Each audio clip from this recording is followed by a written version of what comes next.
Sinbad, a brave young man, dreamed of exploring the endless seas and discovering hidden treasures. Mizide. With courage in his heart, Sinbad set sail on his first great journey. They found what seemed like a peaceful island. Mizide. With courage in his heart, Sinbad set sail on his first great journey.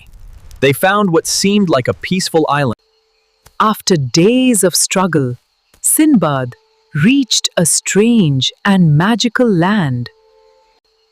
After days of struggle, Sinbad reached a strange and magical land. Several bits. Using his clever mind, Sinbad found a way to escape by trusting the mighty rock bird. He discovered Correct.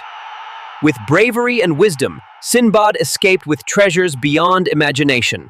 Sinbad returned home not just சின்பாத் என்ற இளைஞன் உலகைச் சுற்றி பார்க்கும் கனவுடன் வாழ்ந்தான். தன்னம்பிக்கையுடன் சின்பாத் தனது முதல் கடல் பயணத்தை தொடங்கினான். அவர்கள் கண்டது ஒரு அழகான தீவு. ஆனால் அது உண்மையில் என்ன? அது தீவு இல்லை, ஒரு பெரிய கடல் மிருகம். அனைவரிடமிருந்து பிரிந்து சின்பாத் உயிர் பிழைக்க போராடினான். அவன் அடைந்தது ஒரு அதிசய உலகம். விவேகத்துடன் சின்பாத் ராக் பறவையின் உதவியை பயன்படுத்தினான்.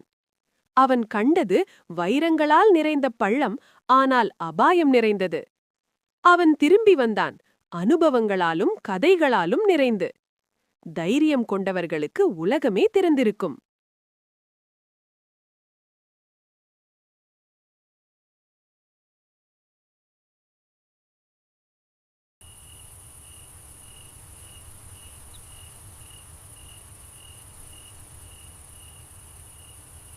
And so, the brave little rabbit found his way home under the silver moon. Tell us another one, Grandma, please. And so, the moon followed them all the way home, lighting the path with a silver glow that never faded away. The water is so cold and clear tonight. I can see the moon reflecting right in the bucket. I remember when we first moved here, the moon looked exactly the same. It really is a beautiful night for us. The water is so cold tonight. It is perfect for the garden. Come over here and play with us. I remember nights like this, just sitting together under the moon. It feels like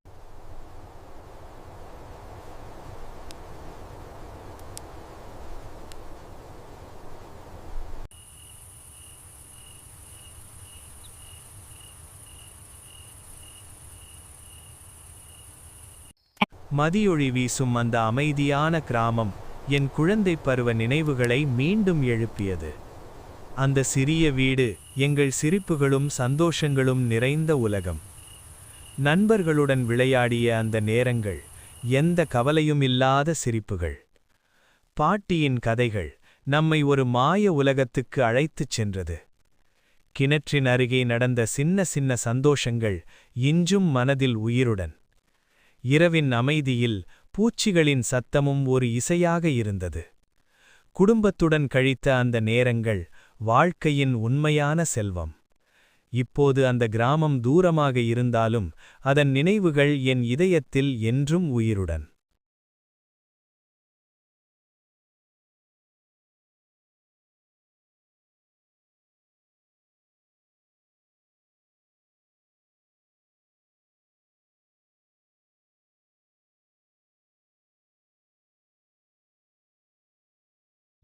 மாலை நேரத்தில் மூடுபனியால் மூடப்பட்ட இருண்ட காட்டுக்குள் ஒரு தனிப்பயணி நுழைகிறார்.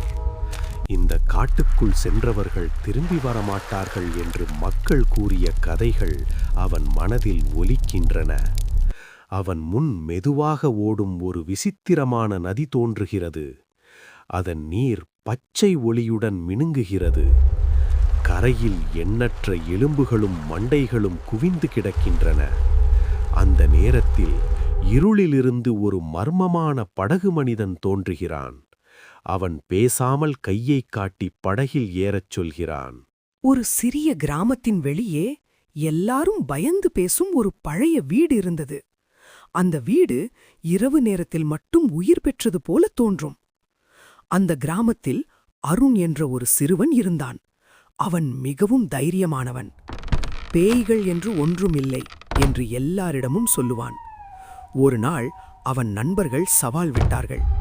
அந்த கைவிடப்பட்ட வீட்டுக்குள் இரவு போய் பாரு. அருண் சிரித்துக்கொண்டே சம்மதித்தான். ஒரு இரவு நிலா ஒளியில ஒரு மர்மமான காடு இருந்தது. அந்த காடு முழுவதும் மின்மினி பூச்சிகள் ஒளிர்ந்து கொண்டிருந்தன. அந்த காட்டுக்குள் ஒரு சாகச பயணம் ஆரம்பிக்க போகிறது. அந்த காட்டுக்குள் 3 நண்பர்கள் அருண், மீனா மற்றும் கார்த்திக் சாகச பயணத்துக்காக வந்தார்கள். அவர்கள் கையில் ஒரு சிறிய விளக்கு மட்டும். அப்போது ஒரு அழகான காலை. குழந்தைகள் எல்லாம் மகிழ்ச்சியாக பள்ளிக்கு வந்தார்கள். இன்று ஆசிரியர் அவர்களுக்கு ஒரு முக்கியமான விஷயத்தை கற்றுக் கொடுக்கப் போகிறார். அது மரியாதை, ரெஸ்பெக்ட். குழந்தைகள் எல்லாம் மெதுவாகவும் மரியாதையாகவும் பேசினார்கள்.